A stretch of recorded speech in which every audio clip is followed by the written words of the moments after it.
Phronesis investor academy के इस brand new video में आप सभी का बहुत बहुत स्वागत है। इंडियन स्टॉक मार्केट्स लगातार ऊपर जा रहा है। ये क्यों ऊपर जा रहा है, कई बार हम डिस्कस कर चुके हैं। इस वीडियो में भी ब्रीफली इस पॉइंट को मैं कवर करूंगा। और इस तरह के मार्केट कंडीशन में अगर ये पूछा जाए कि इन्वेस्टर्स का मोस्ट इंपॉर्टेंट क्वेरी क्या है, क्या वो जानना चाहते हैं, तो वो है कि फिलहाल हमें लार्ज कैप या फिर मिड कैप और स्मॉल कैप पे इन्वेस्टमेंट करना चाहिए। हमें अपना ज़्यादा एलोकेशन फिलहाल कहाँ रखना चाहिए। तो इस वीडियो में आगे हम इसी पॉइंट को डिटेल में कवर करेंगे। सबसे पहले हम जान लेते हैं कि इंडियन स्टॉक मार्केट्स इतनी तेजी से ऊपर जा क्यों रहा है। तो देखिए, जब भी किसी कंट्री का स्टॉक मार्केट तेजी से ऊपर जा रहा हो तो उसका सबसे बड़ा रीज़न होता है कि उस कंट्री का इकोनॉमी अच्छा कर रहा होता है। ये मोस्ट इंपॉर्टेंट रीज़न होता है और यहाँ भी वही हो रहा है। अगर आप इंडियन इकोनॉमी को देखें तो हमारा ग्रोथ रेट काफ़ी अच्छा चल रहा है। लाइक आरबीआई का प्रोजेक्शन था 6.5% का इस फाइनेंशियल ईयर में, लेकिन फर्स्ट 2 क्वार्टर्स का जिस तरह का जीडीपी ग्रोथ आया है और थर्ड क्वार्टर में जैसा एक्सपेक्टेड है, उसे देखकर लग रहा है कि ये 6.5% का ये जो टारगेट है जीडीपी ग्रोथ का, उसे भी हम क्रॉस कर लेंगे। और वर्ल्ड वाइड 3% का एवरेज ग्रोथ है, उसके मुकाबले हमारा ग्रोथ रेट काफ़ी ज़्यादा आ रहा है। तो ये बहुत बड़ा रीज़न है।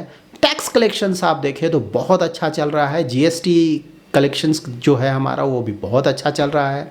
साथ ही इंफ्रास्ट्रक्चर डेवलपमेंट में गवर्नमेंट का जो स्पेंडिंग है, जो एक्सपेंडिचर है, वो बहुत हो रहा है। प्राइवेट सेक्टर का भी अगर आप कैपेसिटी यूटिलाइजेशन देखें तो ऑलमोस्ट 75-80% के आसपास चला गया। तो वहाँ से भी कैपेक्स अब स्टार्ट होगा। गवर्नमेंट तो देखिए कैपेक्स कर ही रहा है और उसके कारण ही आप देख रहे होंगे इंफ्रास्ट्रक्चर रियल एस्टेट में बूम आ रहा है। सीमेंट कंपनीज का परफॉर्मेंस अच्छा चल रहा है। अभी ये प्राइवेट सेक्टर के तरफ से, बिकॉज उनका जो कैपेसिटी यूटिलाइजेशन था वो अच्छा खासा पहुंच चुका है, 75-80% काफ़ी हद तक। तो जब ये हो जाता है तो वहाँ भी कैपेक्स काफ़ी तेज़ी से स्टार्ट होगा। तो जब गवर्नमेंट और प्राइवेट सेक्टर दोनों ही तरफ से कैपेक्स स्टार्ट होगा तो वो बहुत अच्छा न्यूज़ है ओवरऑल इंडियन इकोनॉमी के लिए। अगर आप यूएस इकोनॉमी को देखें तो वो भी हमारे लिए फेवरेबल रहा है। देखिए, यूएस में इंटरेस्ट रेट बहुत ज़्यादा हो गया क्योंकि इन्फ्लेशन बहुत ज़्यादा था। अब इन्फ्लेशन उनका लगातार कम हो रहा है। अगर उनका 10 ईयर जीसेक का यील्ड देखें, इंटरेस्ट रेट देखें, तो वो भी 5% से अब 4.2% के आसपास आ गया है। और अब देखकर ऐसा लग रहा है कि शायद अब रेट हाइक वहाँ पे नहीं होगा, जो होना था हो चुका है। नेक्स्ट ईयर लग रहा है कि अब रेट कट भी होगा। जब भी रेट कट होगा तो मार्केट में बहुत लिक्विडिटी आता है, जो कि स्टॉक मार्केट के लिए बहुत अच्छा होता है। यहाँ पे आप हमेशा ध्यान में रखें कि स्टॉक मार्केट किसी इवेंट के होने का वेट नहीं करता है कि जब इवेंट हो जाएगा तो मैं रिएक्ट करूँगा। स्टॉक मार्केट पहले रिएक्ट करता है। इसीलिए मैंने आपको हमेशा बताया है कि इंडियन स्टॉक मार्केट को देखें तो आप बहुत आसानी से समझ सकते हैं इसके परफॉर्मेंस को। मार्च से अगस्त तक जो बुल रन आया, इंटरेस्ट रेट, जो इन्फ्लेशन बहुत कम हुआ था यूएस में, लग रहा था कि अब इंटरेस्ट रेट कटा सकता है। उसके बाद सितंबर अक्टूबर में लगा कि नहीं, अभी इंटरेस्ट रेट कट के कोई चांसेस नहीं है, अभी इंटरेस्ट रेट और बढ़ सकता है। तो मार्केट गिर गया क्योंकि एफआईआईज पैसा निकाल रहे थे। उसके बाद फिर से नवंबर से ऊपर जा रहा है क्योंकि अब फिर लग रहा है कि नहीं, रेट हाइक हो गया जितना होना था, अब रेट कट का समय है, नेक्स्ट ईयर रेट कट होगा। तो फिर से एफआईआईज का पैसा आने लगा। अभी भी एफआईआईज का पैसा आ रहा है। दिसंबर में भी अगर आप देखें तो एफआईआईज का पैसा आ रहा है। तो इसके कारण स्टॉक मार्केट्स का परफॉर्मेंस बहुत अच्छा चल रहा है।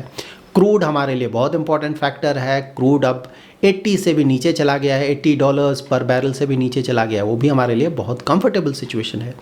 तो ओवरऑल वर्ल्ड इकोनॉमी में देखें जो भी हो रहा है, ऑफकोर्स कुछ नेगेटिव्स भी हैं। लाइक 2 वॉर्स चल रहे हैं, रसिया यूक्रेन का या फिर हमास और इजराइल का। लेकिन हाँ, जिस तरह का लग रहा था कि नेगेटिव इम्पैक्ट आएगा, तो रिसेंट टाइम्स में ऐसा देखा नहीं गया इन वॉर्स के कारण, क्योंकि क्रूड के प्राइसेस पे कोई खास फ़र्क नहीं पड़ रहा है। इनफैक्ट क्रूड का प्राइस अब नीचे आया है। तो फिलहाल एटलीस्ट वहाँ से हमें प्रॉब्लम नहीं लग रहा है। तो ज़्यादातर चीज़ें अगर इंडिया के पर्सपेक्टिव से आप देखें, पॉजिटिव लग रहा है। चाइना में काफ़ी सारे प्रॉब्लम्स चल रहे हैं। चाइना का यूएस और यूरोपियन कंट्रीज से बन नहीं रहा है क्योंकि कंपटीशन आ गया है। चाइना उनके हेल्प से काफ़ी तेज़ी से ग्रो हुआ। अब चाइना उनकी बात सुन नहीं रहा है, वो रसिया के साथ मिल गया है। तो ऑफकोर्स उन्हें प्रॉब्लम होगा, लाइक यूएस यूरोपियन कंट्रीज़ को। उसके कारण वहाँ जो कंपनीज़ हैं यूएस और यूरोपियन कंट्रीज़ के, वो डाइवर्सिफाई करना चाह रहे हैं। तो डाइवर्सिफिकेशन करेंगे तो दूसरे कंट्रीज़ में वो ले जा रहे हैं अपना बिजनेस, तो इंडिया को भी उससे फ़ायदा हो रहा है। यहाँ पे एक इम्पॉर्टेंट पॉइंट ये भी है कि यूएस में भी नेक्स्ट ईयर इलेक्शंस होने वाले हैं और चांसेस है कि इस बार ट्रंप आएंगे। तो हमें पता है कि जब ट्रम्प आएंगे तो इंडिया के लिए काफ़ी ज़्यादा फेवरेबल होगा, मतलब अभी जो चल रहा है वहाँ पे उससे काफ़ी ज़्यादा फेवरेबल होगा यूएस का स्टैंस इंडिया के प्रति। और जो रीसेंट टाइम्स सबसे बड़ा न्यूज़ है वो ऑफ कोर्स इस स्टेट इलेक्शंस का रिजल्ट्स था। हमें लगा था कि मोस्टली मिक्स्ड होगा, दोनों जो मेजर पार्टीज़ हैं वो कहीं वो जीतेगा कहीं ये जीतेगा, इस तरह से होगा, मिक्सअप रहेगा रिजल्ट्स। लेकिन ये जो रिज़ल्ट आया है रूलिंग पार्टी के लिए, जो सेंट्रल गवर्नमेंट में है, उसके लिए बहुत ज़्यादा फेवरेबल रहा है। तो यहाँ से मार्केट देखिए पहले भी एज्यूम करके चल रहा था कि सेम गवर्नमेंट कंटिन्यू करेगा, लेकिन अब इस तरह का जब विक्ट्री आया है तो वो जो कॉन्फिडेंस था वो और ज़्यादा बढ़ गया है। लग रहा है कि और ज़्यादा सीटें आएंगी इनकी लोकसभा में, तो जो गवर्नमेंट होगा वो काफ़ी ज़्यादा स्टेबल होगा, जिसके कारण इनकी जो पॉलिसीज़ हैं, इकोनॉमी रिलेटेड पॉलिसीज़, वो और अच्छी तरह से इम्प्लीमेंट करेंगी, जिसके कारण जो ओवरऑल इंडिया का ग्रोथ है वो और भी अच्छा होगा। So overall Indian stock markets के लिए ज़्यादातर चीज़ें पहले से ही पॉजिटिव चल रही थी, लेकिन अब ये जो स्टेट इलेक्शन के रिजल्ट्स आए हैं, इसे आप आइसिंग ऑन द केक बोल सकते हैं। उसके कारण आपने देखा होगा मंडे, ट्यूसडे और आज भी मार्केट्स तेज़ी से ऊपर जा रहे हैं। तो कॉन्फिडेंस तो पहले से था, लेकिन अब कई गुना बढ़ गया है, तो उसके कारण आने वाले समय में और भी तेज़ी एक्सपेक्ट किया जा सकता है। यहाँ पे देखिए पहले भी कई सालों तक अगर आप पहले का इलेक्शंस देखेंगे तो प्री इलेक्शन रैली आता है। अगर मार्केट एक्सपेक्ट करता है कि कोई अच्छा गवर्नमेंट आएगा, थोड़ा स्टेबिलिटी आएगा, तो देखा गया है कि मार्केट इलेक्शन से पहले अबाउट 6 मंथ्स पहले से ही अच्छा खासा रिटर्न्स देने लगता है। लेकिन हाँ, यहाँ पे क्या देखना है, जो मोस्ट इम्पॉर्टेंट है वो ये है कि देखिए अभी आपको देखना पड़ेगा कि करंट मार्केट का वैल्यूएशन क्या है। ऐसा नहीं कि मार्केट ऐसा ही आपको 40-50% का रिटर्न दे देगा, तो मार्केट में बहुत सारे फैक्टर्स हैं। तो देखिए फिलहाल अगर वैल्यूएशंस देखें ना, तो उस पर बहुत हद तक मार्केट का रिटर्न्स डिपेंड करेगा। तो इस बार जिस तरह का वैल्यूएशन है उससे नहीं लगता है कि 15-20% का रिटर्न्स आएगा, नहीं लगता। आ जाए तो बहुत अच्छा है, आपके लिए भी अच्छा है, मेरे लिए भी अच्छा है। लेकिन जिस तरह के मार्केट सिनारियो है, जिस तरह का वैल्यूएशंस है, उसे देखकर लगता है कि हाँ अबाउट 5-10% का तो रैली बिल्कुल आना ही चाहिए। तो उतना हम एक्सपेक्ट कर सकते हैं, लेकिन ये 15-20% उस तरह का शायद हमें एक्सपेक्ट नहीं करना चाहिए। उसका बहुत बड़ा रीज़न है वैल्यूएशन। देखिए इंडिया एज इकोनॉमी बहुत अच्छा कर रहा है, बाहर भी काफ़ी सारी चीज़ें हमारे लिए फेवरेबल है, तो वहाँ प्रॉब्लम नहीं है, सिर्फ प्रॉब्लम है वैल्यूएशन। तो वैल्यूएशन के बारे में हम डिस्कस कर लेते हैं कि फ़िलहाल वैल्यूएशन चल क्या रहा है। इससे आपको अच्छी तरह से पता चल जाएगा कि फ्यूचर में हम किस तरह का परफॉर्मेंस एक्सपेक्ट कर सकते हैं मार्केट्स। वैल्यूएशन हम चेक करेंगे लार्ज कैप, मिड कैप और स्मॉल कैप तीनों का, और यहाँ पे हम ट्रेलिंग पी और 1 ईयर फॉरवर्ड पी दोनों चेक करेंगे। तो देखिए सबसे पहले ट्रेलिंग पी चेक कर लेते हैं। तो ट्रेलिंग पी अगर आप देखेंगे 12 months trailing P, 4 quarters trailing P, जो भी आप बोलिए, तो निफ्टी 50 का valuation that is price to earning ratio है अबाउट 22.3। तो अगर आप लॉन्ग टर्म एवरेज देखें तो लॉन्ग टर्म एवरेज से स्लाइटली ओवर वैल्यूड है, लेकिन कोई बहुत ज़्यादा ओवर वैल्यूड नहीं है। लेकिन हाँ ओवर वैल्यूड है लार्ज कैप भी, जो अभी मार्केट्स ऊपर जा रहा है, लार्ज कैप्स के भी स्टॉक जो ऊपर जा रहे हैं उसके कारण हमारा वैल्यूएशन ऊपर गया है, तो हम थोड़ा ओवर वैल्यूड है ट्रेलिंग पी के अनुसार। और निफ्टी मिड कैप 150 का पी रेशियो 25.5 के आसपास है, और निफ्टी स्मॉल कैप 250 का पी रेशियो अबाउट 26 है। तो यहाँ पे देखिए मिड कैप और स्मॉल कैप दोनों ही ज़्यादा ओवर वैल्यूड हैं। अगर आप पास्ट का एवरेज देखें तो ये था ट्रेलिंग पी। अब देख लेते हैं 1 ईयर फॉरवर्ड पी के अनुसार हम कहाँ पे स्टैंड करते हैं। निफ्टी का 1 ईयर फॉरवर्ड पी अबाउट 19.2-19.3 के आसपास है, और अगर आप लॉन्ग टर्म एवरेज देखें तो वो भी अबाउट 19-20 के आसपास रहा है। तो 1 ईयर फॉरवर्ड पी के अनुसार तो जो लार्ज कैप्स हैं वो अभी भी फेयरली वैल्यूड है, यहाँ पे वैल्यूएशन का कोई कंसर्न नहीं है। तो ये बहुत बड़ा पॉजिटिव है लार्ज कैप्स के लिए। और निफ्टी मिड कैप देखें तो 1 ईयर फॉरवर्ड पी अबाउट 26 के आसपास चल रहा है, और लॉन्ग टर्म एवरेज हमारा 25.5 के आसपास है। तो यहाँ पे ऐसा नहीं है कि कोई बहुत ज़्यादा ओवर वैल्यूड हो गया है Nifty mid cap, slightly overvalued है। निफ्टी स्मॉल कैप का 1 ईयर फॉरवर्ड भी 20 के आसपास है, और लॉन्ग टर्म एवरेज देखेंगे तो अबाउट 17-18 के पास रहता है। तो स्मॉल कैप्स थोड़ा ज़्यादा ओवर वैल्यूड है। सो वैल्यूएशन वाइज देखें तो लार्ज कैप बिल्कुल कंफर्टेबल जोन में है, तो वहाँ पे थोड़ा ज़्यादा भी इन्वेस्टमेंट किया जा सकता है। Mid cap slightly overvalued है, तो वहाँ पे बिल्कुल इन्वेस्टमेंट किया जा सकता है, लेकिन थोड़ा कम करना चाहिए। और स्मॉल कैप्स थोड़ा ज़्यादा ओवर वैल्यूड है, तो वहाँ पे इन्वेस्टमेंट थोड़ा और कम करना चाहिए। तो वैल्यूएशन वाइज ये सिनारियो है, लेकिन ऑफ कोर्स एवरीथिंग सिर्फ वैल्यूएशन पे डिपेंड नहीं करता है, और भी बहुत सारे फैक्टर्स हैं।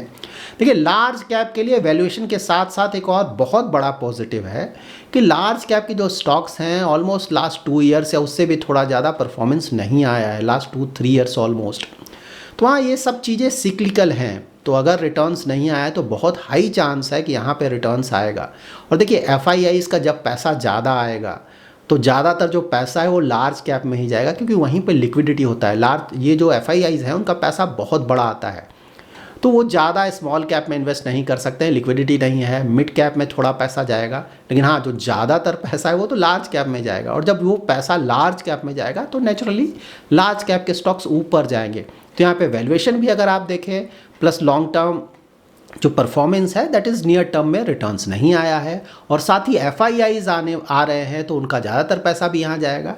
तो इन रीजंस के कारण ऐसा लग रहा है कि लार्ज कैप के जो स्टॉक्स हैं उनका परफॉर्मेंस तेज़ी से ऊपर जाएगा। और इनफैक्ट लास्ट 2-3 डेज से आप देख भी रहे होंगे कि लार्ज कैप के जो स्टॉक्स हैं उनका परफॉर्मेंस काफ़ी इंप्रूव हुआ है। तो यहाँ पे यस ऐसा लग रहा है कि लार्ज कैप के स्टॉक्स का परफॉर्मेंस अच्छा रहे। और अगर आप मिड कैप और स्मॉल कैप्स को देखें तो रिसेंट टाइम्स में रिटर्न्स बहुत ज़्यादा आया है। 2023 इटसेल्फ का अगर आप परफॉर्मेंस देखें, निफ्टी का रिटर्न कितना आया है 12% 13% के आसपास, लेकिन मिड कैप और स्मॉल कैप का रिटर्न्स कितना आया है 40 to 45% के आसपास। तो देखिए यहाँ पे रिटर्न्स काफ़ी ज़्यादा आ चुका है मिड कैप स्मॉल कैप में, तो ये और इसी के कारण का वैल्यूएशन भी ऊपर गया है। तो देखिए अगर इस तरह से आप देखें कि रिटर्न्स काफ़ी आ चुका है, वैल्यूएशन भी ऊपर जा चुका है, तो बिल्कुल यहाँ पे सोचना होगा कि शायद यहाँ पे रिटर्न्स ना आए, ऐसा लग सकता है। लेकिन यहाँ पे हमें ये भी ध्यान में रखना है कि next year interest rate cut होने वाले हैं, और जब भी इंटरेस्ट रेट कट होता है तो मार्केट में लिक्विडिटी बहुत ज़्यादा आता है, और उस लिक्विडिटी के कारण ये जो स्मॉल कैप मिड कैप जैसे जो स्टॉक्स हैं वो बहुत तेज़ी से ऊपर जाते हैं, ऐसा पास्ट में देखा गया है। इनफैक्ट इसीलिए अगर आप क्रिप्टोज का परफॉर्मेंस देखें लाइक बिटकॉइन का 2023 में इस साल अगर आप रिटर्न्स देखें तो 150% का रिटर्न आया है। वो इसलिए मोस्टली आ रहा है क्योंकि मार्केट्स को लग रहा है इंटरेस्ट रेट कट होने वाले हैं, तो उसके कारण लिक्विडिटी आएगा। तो पहले से ही आपको पता है सभी कुछ पहले से रिएक्ट करता है मार्केट, तो क्रिप्टो करेंसीज भी पहले से रिएक्ट कर रहे हैं, इसीलिए बिटकॉइन या फिर इथेरियम या फिर दूसरे करेंसीज का भी परफॉर्मेंस बहुत अच्छा आ रहा है। उसी तरह से स्टॉक मार्केट में भी देखें तो जब मार्केट को लग रहा है कि नेक्स्ट ईयर रेट कट होने वाला है, लिक्विडिटी आने वाला है, तो मार्केट पहले से रिएक्ट करेगा। तो यहाँ पे बिकॉज ऑफ दैट ऐसा लग रहा है कि मिड कैप और स्मॉल कैप का भी परफॉर्मेंस डाउन नहीं रहेगा, वहाँ पे रिटर्न्स आएंगे। So now as a investor हमें क्या करना चाहिए, हमारा पोर्टफोलियो किस तरह का हो इस तरह के मार्केट कंडीशन में। तो देखिए लार्ज कैप्स तो नो ब्रेनर है। अगर किसी का लार्ज कैप्स में एक्सपोजर अच्छा नहीं है, देखिए जब भी हम पोर्टफोलियो बनाते हैं तो उसमें large cap mid cap small cap तीनों का मिक्स रखते हैं, क्योंकि वो ज़रूरी भी है, क्योंकि सभी कुछ सिक्लिकल होता है। तो अगर आपको एक बैलेंस रिटर्न चाहिए, एक अच्छा रिस्क एडजस्टेड रिटर्न चाहिए लॉन्ग टर्म में, तो अच्छा ये होगा कि हम मिक्सअप करके रखें, अच्छी तरह से एलोकेशन करके रखें। पहले तो ऑफकोर्स एसेट एलोकेशन होगा, डेट इक्विटी में अच्छी तरह से आप एलोकेट करके रखें, उसके बाद large cap mid cap small cap में भी अच्छी तरह से एलोकेट करें। Of course mid cap small cap में आप तभी इन्वेस्ट करेंगे जब आप बहुत ज़्यादा रिस्क ले सकते हैं, क्योंकि है तो बहुत ज़्यादा रिस्की। मार्केट ऊपर जा रहा है ठीक है, लेकिन जब नीचे गिरेगा तो ये भी बुरी तरह से नीचे गिरेंगे। तो उस तरह से देखिए अभी जो टाइम है, अगर आपने एक बार अपना एसेट एलोकेशन डिसाइड किया हुआ है तो मोस्टली उसे ही फॉलो करें, वहाँ पे कोई मेजर चेंजेस करने की ज़रूरत नहीं है। आइडियली रिटेल इन्वेस्टर्स को करना भी नहीं चाहिए। तो सपोज कोई ऐसा इन्वेस्टर है, एग्रेसिव इन्वेस्टर है, जो कि बहुत ज़्यादा रिस्क ले सकता है, इन्वेस्टमेंट होराइजन भी 10 ईयर्स है उससे ज़्यादा है, तो ये बहुत अच्छा है। तो यहाँ पे एसेट एलोकेशन किस तरह का हो सकता है, तो देखिए इस तरह के इन्वेस्टर्स डिसाइड कर सकते हैं। ऑफकोर्स ये पर्सन टू पर्सन अभी भी वेरी करेगा, तो मैं जस्ट एक रफली एक एस्टिमेट बताता हूँ। ऑफकोर्स ये आपको डिसाइड करना होगा कि आप कैसे करेंगे।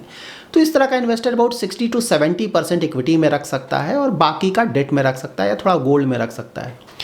ये जो 60 to 70% इक्विटी है, यहाँ भी अब आपको डिसाइड करना है लार्ज कैप मिड कैप। तो जो भी इक्विटी का पोर्शन है उसमें अबाउट 50% के आसपास या 60%, ऑफकोर्स ये आपको डिसाइड करना होगा, स्लाइटली वेरी करेगा पर्सन टू पर्सन। तो अबाउट 50 to 60% लार्ज कैप में, अबाउट 20 to 30% मिड कैप में, और 10 to 20% स्मॉल कैप में। तो ये एक है नॉर्मल इन्वेस्टर के लिए। अगर कोई बहुत ज़्यादा रिस्क लेना चाहता है, बहुत लॉन्ग टर्म का इन्वेस्टमेंट होराइजन है, तो वहाँ पे ऑफ कोर्स वो मिड कैप स्मॉल कैप का एक्सपोज थोड़ा और बढ़ा सकता है, ऐसा नहीं है कि नहीं बढ़ा सकता है। लेकिन जब भी आप अपना इन्वेस्टमेंट करें, पोर्टफोलियो बनाएं, तो ध्यान में रखें ये लॉन्ग टर्म का है। ये जो मार्केट्स ऊपर है नीचे है ये सब हमेशा होता रहेगा, वैल्यूएशंस ऊपर नीचे हमेशा होता रहेगा। इसके कारण हमें अपने पोर्टफोलियो में कोई मेजर चेंजेस नहीं करने चाहिए। लेकिन हाँ, यहाँ पे आपको ध्यान में रखना है, मार्केट यू नेवर नो, ऊपर जाते जाते ये अचानक कब गिर जाएगा, और कभी कभी बहुत ज़्यादा गिर जाता है। तो मेंटली आपको प्रिपेयर्ड होगा कि ठीक है, जब मार्केट ऊपर जा रहा है तब तो रिटर्न्स आ रहा है, सही है, लेकिन ये अचानक कभी गिर भी सकता है। तो जब गिर जाएगा तो उस समय आपको डर कर बेचना नहीं है, क्योंकि अगर आपने उस समय बेच दिया तब तो आपको बड़ा लॉस होगा, और उस तरह से इन्वेस्टमेंट करके आप लॉन्ग टर्म में अच्छे रिटर्न्स एक्सपेक्ट नहीं कर सकते हैं। अगर आपको रिटर्न्स चाहिए तो आपको मार्केट में मोस्टली बने रहना होगा। हाँ, यहाँ पे ये ध्यान रखें कि जब मार्केट बहुत ज़्यादा ओवर वैल्यूड है तो उस समय लमसम बिल्कुल भी ना करें। SIP STP सही है।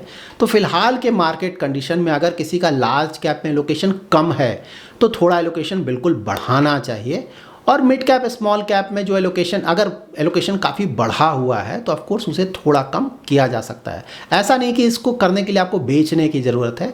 जैसे मान लीजिए आपका मिड कैप स्मॉल कैप में SIP चल रहा है, वहाँ पे एलोकेशन बहुत बढ़ गया है, वहाँ का SIP थोड़े समय के लिए बंद कर दें और पूरा SIP लार्ज कैप में कर दें, तो लार्ज कैप का कुछ समय में आपका एलोकेशन बढ़ जाएगा और मिड कैप स्मॉल कैप का थोड़ा कम हो जाएगा। और एक बार जब बैलेंस आउट हो जाए तो फिर से जो पहले का SIP चल रहा था उसे आप कंटिन्यू कर सकते हैं।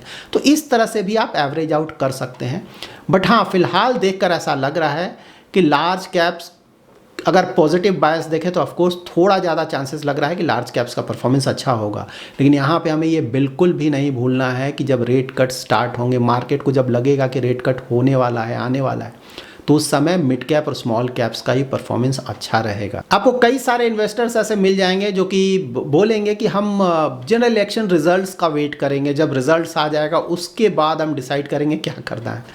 तो देखिए, जो पास्ट में अगर आप देखेंगे कि स्टॉक मार्केट कैसे मूव करता है, तो मोस्टली ये जो रिटर्न्स है ना, वो इलेक्शन से पहले आ चुका होगा, क्योंकि मार्केट पहले ये मानकर चल रहा है कि सेम गवर्नमेंट कंटिन्यू करेगा। ठीक है, तो ये रिटर्न्स पहले ही आ चुका होगा। तो अगर ये सेम गवर्नमेंट कंटिन्यू भी करता है तो उसके बाद इमीडिएट फ्यूचर में एटलीस्ट कोई खास रिटर्न्स नहीं आने जा रहा है, पहले ही सब रिटर्न आ चुका होगा। एक ये, हाँ, अगर गवर्नमेंट चेंज हो जाता है तब तो बिल्कुल मार्केट बुरी तरह से गिरेगा, अबाउट 15-20% तो बिल्कुल गिरना चाहिए। लेकिन अगर सेम गवर्नमेंट रहता है तो ये जो रिटर्न्स है ना, ये इलेक्शन से मोस्टली पहले ही आ जाएंगे। इलेक्शन के बाद अगर आप फ्यू मंथ्स देखेंगे, 2-3 मंथ्स 4 मंथ्स, तो शायद वहाँ पे रिटर्न्स नहीं आएंगे, क्योंकि पहले ही सारा रिटर्न आ चुका होगा। स्टॉक मार्केट ऐसे ही काम करता है। So that's it in this video. Thanks a lot for watching.